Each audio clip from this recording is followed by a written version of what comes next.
I'm Ellen Spann.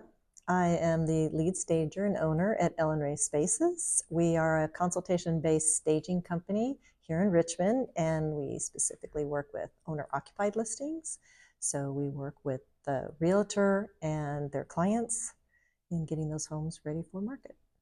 The main thing is we want the best possible listing photos. We want to drive the most traffic we can to those listings. We want it to sell for the best possible price, and we want it to sell quickly. Yeah, it could be 4 to 10. It could be anywhere from it's 5,000 over list, and I just had several that were 80 plus over list. So it just depends on the pricing. It depends on the market and the property. There's two types. So there's the owner occupied. That's what I do. So that means we are going into a home that is occupied by the seller, and we are working with their furnishings. A lot of what we do is we remove some furnishings. We're trying to clear and make more visual space in those listings, and that is versus the vacant stager. So the vacant stager goes in and it's a completely empty home. The sellers have already left. Their items are either in storage or they've moved on, and they're basically staging the main areas or possibly the whole house with their own inventory. So that's the difference. But we also bring in inventory, but we are supplementing what they have. The biggest factor is time. It always takes longer than you think in getting those houses prepped. So for these owner-occupieds, what they really need to be doing is packing up some personals. That's the biggest challenge with owner-occupieds, is the fact that they're occupied. So we're really trying to work with them to kind of remove some of what makes it feel occupied and make it feel just more presenting as a marketable listing. So we're trying to pull out what makes it feel personal, but still have personality, if that makes sense. So the biggest thing for them is I would just tell them, do everything you can in the pre-list before we get there on staging day. And even if you don't have somebody come in and stage, the biggest key things that you can do are really clearing out those, the personal items, things on surfaces, just creating spaces that are a little bit more open and a little less busy. I would say, well, there's a couple reasons that I started this company, but the main one is I've been doing this. The company itself is just about 3 years old, but I've been doing it for 20 years. So I have staged and sold 5 of my own homes. And what I found was, even with small children and dogs and things, just having a plan, having it prepared. I just didn't want to get to an open house. I wanted it to go quickly. And I just started doing my own homes. And I found that they moved quickly, they sold really well, and I enjoyed the process. And so I wanted to bring that experience to this company. So I actually do this with my daughters, who have done all those moves with me, and that's my staging team. So I love what I do. I love doing it with my daughters, and I just feel it makes a huge difference for people. And I want to take that stress out of the whole listing process, because it's an inherent stressful situation. So the more I can help people kind of have a plan, feel better about the process, that's pretty rewarding too. And I love seeing the after photos, all of them. Yeah, I love the occupieds. I like going in there. I like the challenge. I like the chaos of it, if that makes sense, because I can kind of see through the chaos and just see what we can use, how we can help them, kind of give them that plan. But I like all houses. They're all different. They all have personality. We're just trying to figure out how to make that marketable and really appealing to as many people as possible.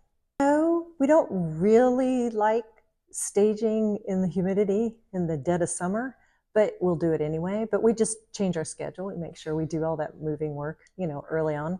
But no, I think because we've been lucky. We haven't had the downpours. We haven't had snow, knock on wood. We haven't had, anything. We live in a fairly reasonable climate here. I mean, we don't have Chicago snow. I have other stager friends in other parts of the world, and they're dealing with a lot of weather. So yeah, but I like I think I like spring, because everybody's kind of excited, and there's that kind of heightened, we got to get going. So that's kind of fun. We did have a house. We had a house that we had,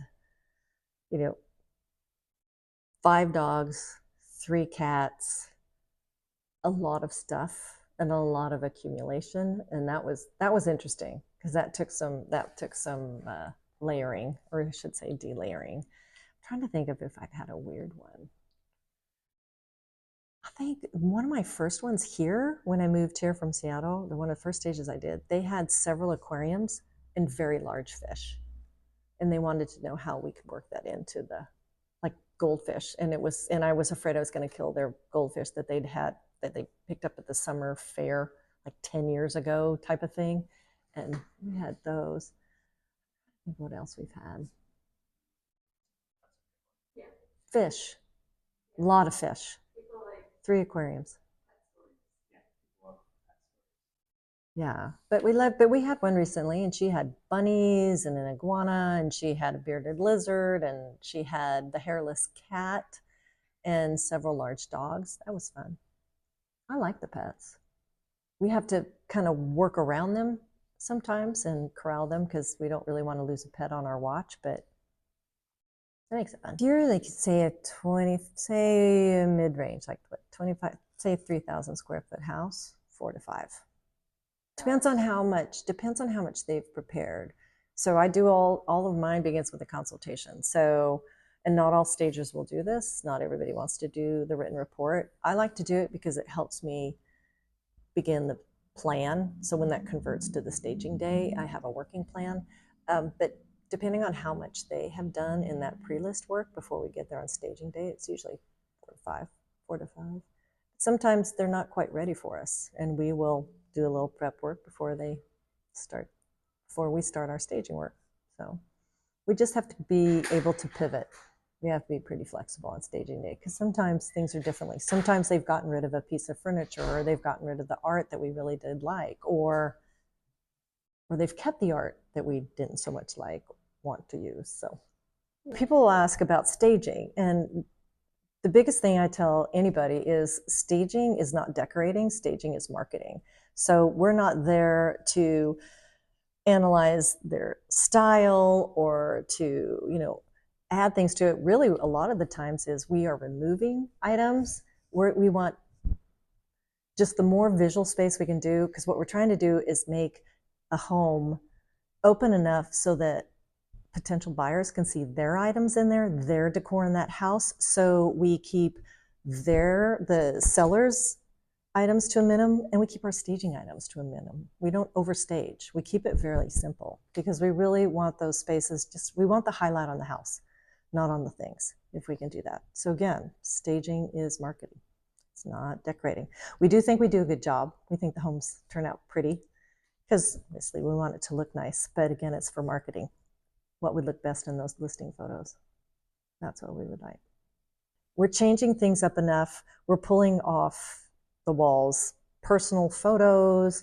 Some art, I really get away from words. I get away from art that feels too personal, or it looks like that's what they did. They went on a trip, things like that. I really try to make it just a little more simple.